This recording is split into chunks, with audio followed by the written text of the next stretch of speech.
அகில இந்திய கேரளா முஸ்லிம் cultural centre Kovai மாவட்டம் மற்றும் 87வது வார்டு இந்திய யூனியன் முஸ்லிம் லீக் மற்றும் கற்பகம் மருத்துவமனை சார்பில் கோவை குனியமுத்தூர் பகுதியில் இன்று காலை 10 மணி அளவில் இலவச சிறப்பு மருத்துவ முகாம் நடைபெற்றது. இந்த மருத்துவ முகாமினை குனியமுத்தூர் ரேஞ்ச் மாநகர காவல் உதவி ஆணையாளர் அஜய் தங்கம் துவக்கி வைத்து சிறப்புரையாற்றினார். கரும்புக்கடை காவல் நிலைய ஆய்வாளர் தங்கம் கலந்து கொண்டு சிறப்புரையாற்றினார். இந்த முகாமில் பொதுமக்களுக்கு இரத்த அழுத்த பரிசோதனை, இசிஜி, இரத்த சர்க்கரை பரிசோதனை, கண் பரிசோதனை, காது, மூக்கு மற்றும் தொண்டை, கண் பரிசோதனைகள் நடைபெற்றது.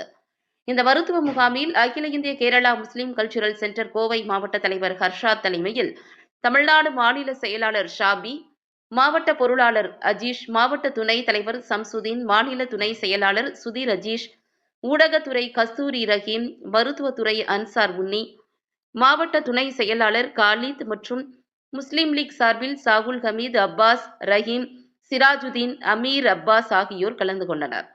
இந்த மருத்துவ முகாமில் உதவி ஆணையாளர் அஜய் தங்கம், கரும்புக்கடை காவல் நிலைய ஆய்வாளர் தங்கம் ஆகியோர் கண் பரிசோதனை, இரத்த அழுத்தம் பரிசோதனை செய்தனர். இந்த முகாமில் 300க்கும் மேற்பட்ட பொதுமக்களுக்கு மருத்துவ பரிசோதனை செய்யப்பட்டது.